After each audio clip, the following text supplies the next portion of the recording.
그 없는 게 당연하죠. 그래서 이 케이건이라는 미국의 하버드대학 교수인데 이 사람이 죽음이란 무엇인가라는 교양 강좌를 가지고 18년 동안 아주 명강의를 합니다. 하버드대학 그게 참 재밌어요.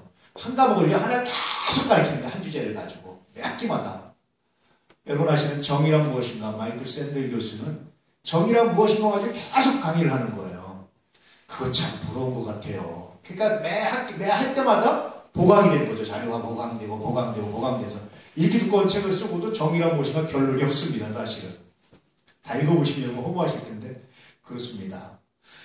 하버드대학에서 몇 년 전에 어떤 학생이 연미복을 딱 입고요. 딱 해서 앞에서 권총자살하고 죽었어요. 하버드대학 앞에서.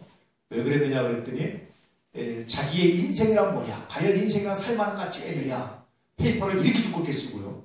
결론은 인생이란 아무것도 남지 않는다. 살 가치가 없다. 그런 자살에 죽었습니다. 그 좋은 머리 가지고, 그 좋은 연구 가지고 자살해 죽었어요. 인생이란 살만한 가치가 없답니다. 왜 그럴까요, 여러분? 이 세상에서만, 아까도 얘기했지만 저쪽 방이 있는데 저쪽 방이 있다는 걸 몰라요. 딱 맞겠어, 사방이. 그래서 여기 있는 자료만 가지고 막 여기서 저쪽 방에 대해서 얘기하니까 이해가 됩니까? 안 됩니까? 죽음 너머의 세상에 대해서 얘기하는데 이해가 되겠어요? 안 되겠어요? 이해가 되겠어요? 안 되겠어요? 안 되는 거예요. 그래서 여러분, 이쪽 방의 사람들한테 저쪽 방에 대해서 사실을 이야기해 주려면 사실 가지고 되겠습니까? 과학적으로 되겠습니까? 문학적으로 되겠습니까? 철학적으로 되겠습니까? 안 되는 거라니까요. 그러면 저쪽 방에 있다는 사실을 말해주는 딱 하나의 방법이 있습니다. 그게 뭐겠습니까? 나한테 말해주는 사람을 믿는 거예요. 신뢰하는 것밖에 없습니다. 그래서 전도라는 게 어려운 겁니다. 전도라는 게 아무리 많은 증거를 가지고 나중에 기적을 다 보여줘도 결국 예수님 안 믿을 수 있어요. 늘 말씀드렸지만 예수님 십자가에 못 박으로 소리쳤던 사람이 누군지 아십니까? 수많은 기적을 목도하고 예수님께 말씀을 가르침받고 배웠던 사람들이에요. 그 사람들이 나중에 예수님을 호산나 하고 활용됐지만 십자가 못 박으라고 바라바라는 그 강도를 내어주라고 흉악범을 놓아주라고 오늘날 말하면 사이코패스거든요. 바라바가 그런 사람을 놓아주라고 소리치고 예수님의 생명과 맞바꿨습니다. 그 사람이 예수님이 그 사람 생명보다도 가치가 없다고 생각했습니다. 많은 기적을 본 사람들이 왜 그런 줄 아십니까? 여러분 그래서 항상 하나님께 나아가는 길은 믿음 하나밖에 없는 거예요. 내가 하나님을 믿을 때, 내가 말씀을 믿을 때 그 다음 생각이 보이고 그 다음 길이 열리지 그 다음 것이 보이는 것이 믿음이 없이 아무리 성경을 많이 연구하고 철저히 연구하고 아무리 성경을 많이 알아도 그 다음 세계는 보입니까? 안 보입니까? 안 보입니다. 왜 그렇습니까? 우리는 여전히 이 땅에 이 세상에 있으니까. 기적이 일어난다고 여러분 순간적으로 사람이 혹할 수 있지만 믿음이 생기진 않아요. 근데 기적을 통해서 믿음이 생겼다면 그건 정말 은혜입니다. 믿음이 생겼다면 뭐가 됐다는 겁니까? 신뢰가 시작됐다는 거예요. 그래서 늘 말씀드렸지만 전도라는 것은 뭐라고 했습니까? 신뢰입니다. 신뢰. 여러분이 야 예수 믿자 라고 말할 때 그래 라고 하는 것은 여러분 말을 신뢰하는 것이지 그렇지 않으면 안 믿는 거예요. 그래서 예수 믿지 않은데 안 믿어 라고 말한다고 뭡니까? 종교는 자유야 라고 말하는 거 뭡니까? 나는 너를 100% 신뢰할 수 없다. 다른 부분에 내가 신뢰할 수 있지만 이런 부분에 내가 너를 신뢰할 수 없다. 그런 뜻입니다. 그러면 그 사람이 신뢰하지 않기 때문에 서운한 것도 있지만 또다시 누구의 문제입니까? 나의 문제가 되는 거예요. 나의 어떤 면이 과연 신뢰를 주지 못했을까를 묵상하고 생각하고 고민하고 기도하는 것이 정말 중요하다는 겁니다. 그래서 그렇게 열심히 수십 년 동안 죽음에 대해서 강의를 하고 나서 여전히 결론은 없다. 끝났다. 죽는 순간 모든 것이 끝났다. 얼마나 여러분 사람이 허무합니까? 그게 인생이. 그래서 그런지 여러분 혹시 그분 인터넷이나 이런 거로 혹시 여러분 사진을 보시면요. 저 뼈만 남았어요. 그럴 수밖에 없겠더라고 보니까. 그렇잖아요. 여러분 복음을 전한다. 믿음을 전한다. 복음을 전한다. 말씀을 전한다. 예수를 믿으라고 전한다라는 것은 여러분 복음의 내용도 중요하지만 내용보다 먼저 뭐가 중요하다고요? 신뢰가 중요합니다. 어떤 사람이 이런 글을 썼어요. 중국에 여행을 갔는데요. 중국에 여행을 갔는데 이렇게 기차로 한참 이렇게 중국의 지방 도시들을 여행하다가 기차 안에서 중국 남자를 만난 거예요. 한참 거기서 얘기를 하는데 말이 너무 많더래 중국 남자가. 말이 많은데 같이 얘기하고 이렇게 하다 보니까 목적지가 같다는 거예요. 같이 관광하는 목적지가. 근데 내국인, 중국에서 내국인 관광객이죠. 그래서 그럼 우리 같이 가자. 그래서 같이 가게 됐는데 야 우리 짐을 다 들고 다니기 뭐 하니까 짐을 보관소에 맡기고 다니자. 여러분 상상이 되십니까 이제부터? 여러분 상상이 되셨으면 어떻게 상상하는지 모르지만 혹시 여러분 타락하는 걸 수도 있습니다. 제가 오늘 얘기했죠. 죄란 뭐냐? 상상력의 부패다. 우리 교회에서 목회했던 이시 목사님 얘기. 저도 참 좋아하는 얘기입니다. 우리 손원영 목사님도 자주 말씀하시지만 저도 너무 좋아하는 말이에요. 그 말이. 죄란 뭐냐? 상상력의 부패다. 우리 교회에서 예전에 목회하셨던 아주 뛰어난 신학자이기도 하고 목사이기도 하고 영성가이기도 하시고 초현실주의 미술을 하면서 신학을 하셨던 아주 대단한 분입니다. 그분이 그런 얘기를 했는데 죄란 상상력의 부패다. 저도 그 말이 제일 좋습니다. 성서란 우리가 성서를 이해하지 말고 성서가 나를 해석하게 하라. 그런 말을 하셨거든요. 60년대 70년대 이건 상상할 수 없는 말이에요. 그 당시 이게 안 알려져서 그렇죠. 아마 이건 정말 굉장히 놀라운 발견이고 말이다. 그 당시에 아무도 이렇게 상상하지 않을 때예요. 굉장히 놀라운 이야기를 한 건데 알려지지가 않았어요. 내가 좀 아쉬운 거는. 어쨌든 그런 말씀을 하셨습니다. 근데 어쨌든 여러분 상상력을 잘 하시길 바랍니다. 그래서 이분이요 맡기고 이제 여행을 다니고 하다가 우리 잠깐 헤어져서 각자 따로 일정을 보고 진 보관소 앞에서 몇 시에 만나자. 어디서 몇 시에 만나자 이렇게 얘기를 했어요. 이제 보관소는 어디서? 그래서 이제 막 헤어지고 이제 그 시간에 돼서 딱 왔는데 안 오는 거예요. 그 시간이 딱 됐는데 마음속에 뭐가 생깁니까? 야, 내가 이거 괜히 믿은 건가? 사기다 한 건가? 괜히 불안한 마음이 들죠. 그래도 한번 믿어보자. 그러고 30분을 기다렸는데 안 오는 겁니다. 자, 의심이 뭐가 되겠습니까? 이제는 확신이 됐습니다. 그래서 에라 모르겠다 그러고 자기 혼자 집 보관소 막 뛰어갔어요. 뛰어갔는데 담당자도 아무도 없어. 이렇게 보니까 우리나라처럼 열쇠 이런 게 아닌가 봐요. 그래서 없어가지고 큰일 났다. 진짜 당했구나. 그리고 절망하고 있는데 좀 있다가 이제 집 보관했던 담당자고 그 사람들이 헐레벌떡 그러면서 어디 갔었냐 그랬더니 나는 네가 약속 장소 없어서 우리가 다시 갔던 여행 장소 다시 되돌아가 너 찾다가 없어가지고 다시 왔다 그러니까 얼마나 미안하겠어요. 거기서 안 기다리고 진 장소에 왔다는 거는 의심했다는 얘기잖아요. 너무나 미안해서 그러고 있는데 이 사람들이 아무렇지도 않게 계속 동행을 하면서 심지어는 자기는 이쪽 일정인데 이쪽 일정을 포기하고 외국인인 자기를 위해서 기간 내까지 이틀 동안 해주고 다 해주고 자기 길을 갔다는 거예요. 이 사람이 어떤 생각이 들겠습니까? 너무나 자기를 부끄러웠다는 거예요. 의심하기 전에 한 번쯤 믿어봤으면 어떤 상황이 딱 어그러지니까 의심 먼저 한 것이 내가 얼마나 자기가 부끄러운지 뭐 그런 얘기를 하더라고요. 자, 이 사람한테 만약에 똑같은 비슷한 상황이 생긴다면 어떻게 하겠습니까? 그 다음부터는 또 의심부터 하겠습니까? 그렇지 않아요. 이제는 좀 더 믿음의 여유가 생기는 거예요. 뭐 때문에 그랬습니까? 앞선 사람의 어떤 헌신 때문에 어떤 이해 때문에 어떤 받아줌 때문에 비로소 뭐가 생기는 거예요? 신뢰가 생기는 거예요. 그래서 그런 것입니다. 여러분들이 안 되는데 열심히 신뢰를 줬는데 여러분들한테 안 되는데 다른 사람 누군가가 그게 맞는 사람이 예수 믿자라고 말할 때 여러분들이 딱 연상하면 어떡합니까? 그래 가자 그러고 예수 믿는 거예요. 하나님 보시는 여러분의 상급이기도 합니다. 그래서 여러분 씨를 뿌리는 것은 얼마나 귀한지 몰라요. 복음을 전한다는 건 다시 말하지만 신뢰를 준다는 겁니다. 신뢰를 주고 나서 여러분 복음 말씀을 할 때 그 말씀이 의미가 있지 그렇지 않으면 의미가 없어지는 겁니다. 아무리 좋은 얘기 아무리 그랬던 얘기를 갖다 대도 통하지 않는 거예요. 이해되지 않는 겁니다. 듣지 않는 겁니다. 아무리 명확한 증거를 갖다 줘도 안 보이는 거예요. 그래서 여러분 복음을 전한다라는 말은 다른 말로 뭐 하는 거라고요? 신뢰를 주는 것이다 라는 말입니다. 그 신뢰를 주기 위해서 제가 계속 반복적인 얘기를 하고 있거든요. 그 신뢰를 주기 위해서 내가 뭘 해야 되느냐 어떻게 해야 되느냐 이것이 중요하다는 겁니다.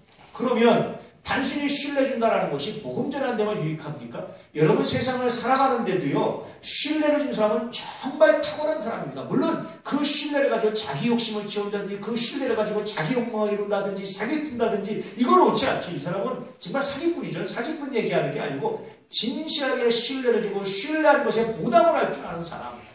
이런 사람이 하나님께도 쓰임받지만 세상에도 쓰임받는 거예요. 그래서 전도하라는 말을 단순히 종교적인 용어로 종교적인 이해로 받아들이지 않게 정말 축복합니다. 그것은 뭐냐면 나의 인격과 나의 삶의 성장이라고 생각하셔야 됩니다. 예수님께서 전도하라 복음을 전하라 내가 너를 사람을 낳는 어부가 되게 하리라. 어떻게 하면 사람을 낳습니까? 너를 신뢰받게 하리라. 너는 신뢰받는 사람이 될 것이다. 그런 뜻입니다. 그럼 여러분 그의 삶이 얼마나 잘했겠습니까? 만약에 베드로가 그냥 능력만 가지고 그냥 이렇게만 했으면 원래는 그렇게 베드로가 인정받지 못합니다. 어부였던 베드로가 지식도 없던 베드로가 심지어 학자들은 아마 베드로가 그걸 알았을까라고 생각할 정도로 무식했던 베드로가 세계에서 교황이 베드로의 후계자라고 말합니다. 많은 사람들이 이 어부였던 베드로를 존경하고 사랑합니다. 고백합니다. 세계적인 학자들도 베드로를 고백하고 사랑합니다. 베드로를 사랑하고 베드로를 부러워하고 베드로의 신앙을 본받기를 원합니다. 왜 그랬겠어요? 그건 베드로가 주었던 신뢰입니다. 어겼던 베드로가 어떻게 성장했을까요? 여러분, 성경의 프로그램은, 주님의 프로그램은 단순히 여러분들을 위대한 종교인으로 만드는 게 아니라 하나님 예수님의 정말 프로그램은 여러분들을 위대한 인격자로 위대한 사람으로 만드는 것이 주님의 프로그램입니다. 주님이 목적하시는 거예요. 심지어 아브라함에게 이렇게 말씀하시죠. 내가 너를 저주하는 자에게 뭐를 주고 저주하고 내가 너를 축복하는 자에게 복을 줄 거라고 말씀하시죠. 그 다음 구절은 뭐라고 했습니까? 세계의 모든 민족이 너를 위해서 뭐를 받을 것이다? 복을 받을 것이다. 저주하는 사람이 없을 거라는 거예요.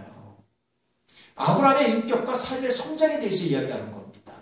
단순히 아브라함이 부자가 되고 아브라함이 하나님에서 복 많이 받고 이걸 말하고 싶은 게 아니에요. 하나님은 우리의 인격과 우리의 삶을 성장시키기 원하시는 겁니다. 이게 말씀에서 정해진 프로그램이고 하나님이 우리에게 정하고 싶은 프로그램입니다. 하나님의 뜻입니다. 예수 믿는다라는 것을 단순히 내가 목적을 성취하고 신비한 은사를 체험하는 것으로 머무르면 안 됩니다. 그것은 우리가 예수 믿고 성장하는데 굉장히 중요한 자양뿐이고 도구일 뿐이지 그 자체가 목적은 아닌 거예요. 물론 저는 은사 받고 해야 됩니다. 그걸 사모하셔야 됩니다. 근데 무슨 그 자체가 목적이 아닌 거예요. 기적이 일어나고 병이 고침하는 그 자체가 목적이 아닙니다. 그걸 위해서 내가 얼마나 성장할 수 있느냐.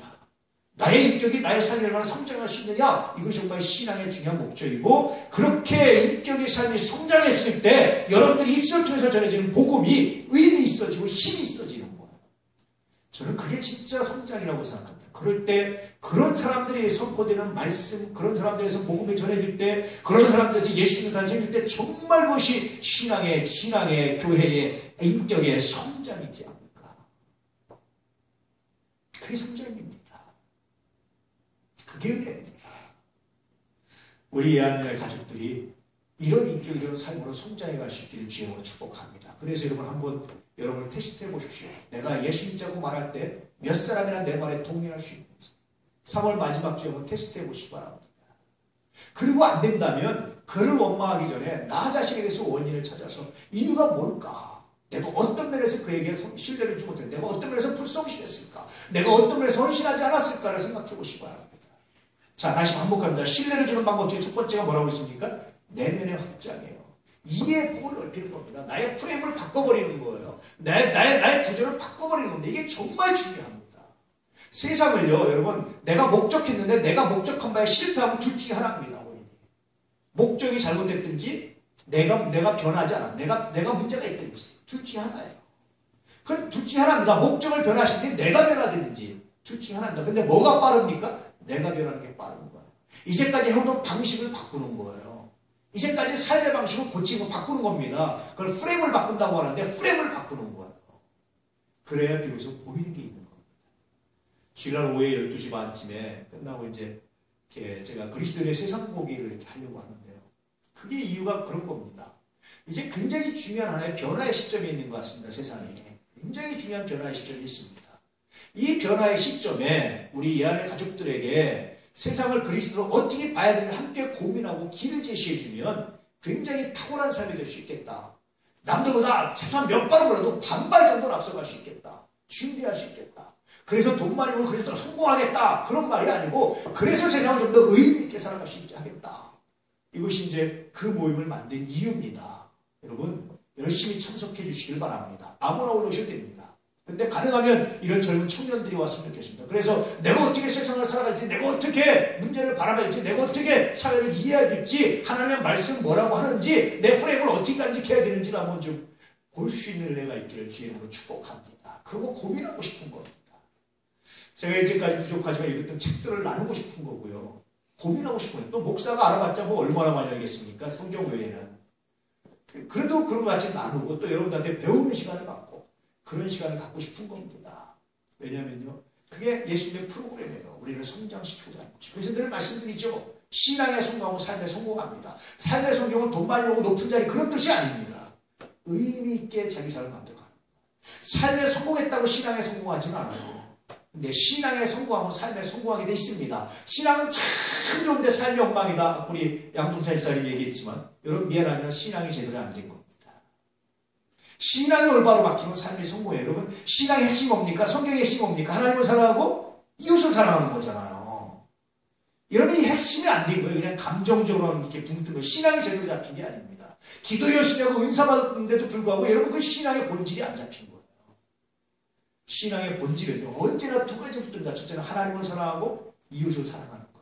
그게 삶의 성장입니다. 그럴 때 하나님에게 주신 은혜가 있고 감동이 있고 세상에 알지 못하는 평화가 있고 기쁨이 있고 능력이 있고 이걸 맛보며 살아가는 것이 그리스도인의 삶입니다. 이 맛본 이 은혜를 이 평화를 다른 사람들에게 전하는 것이 뭡니까? 전도입니다. 그럴 때 여러분들을 보고 신뢰하게 되면 따라오는 거예요. 그래서 전도라는 것은 첫 번째 복음을 전하고 하는 의미가 있어요. 두 번째 하나님의 나라를 충만하게 한다는 의미가 있습니다. 세 번째는요 어떤 의미가 있냐면 나의 삶을 체크하는 의미가 있어요. 나의 관계가 건강한지 내가 건강하게 잘하는지 잘하지 않았는지를 체크하는 의미가 있습니다.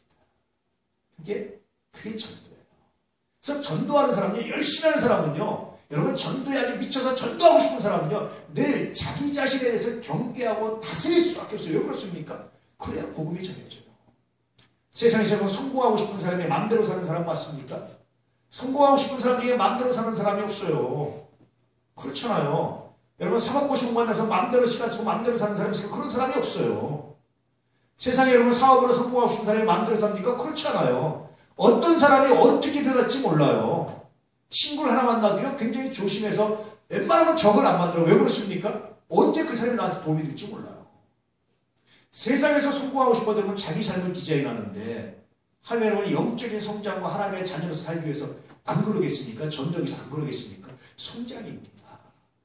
문제는 뭐냐면 이것과 관계없이 말로만 복음 전하고 말로만 교리만 가르치려고 하니까 문제가 되고 전도가 눈꼴 사나운 것이 되고 사람들에게 안 좋은 것이 되는 거예요.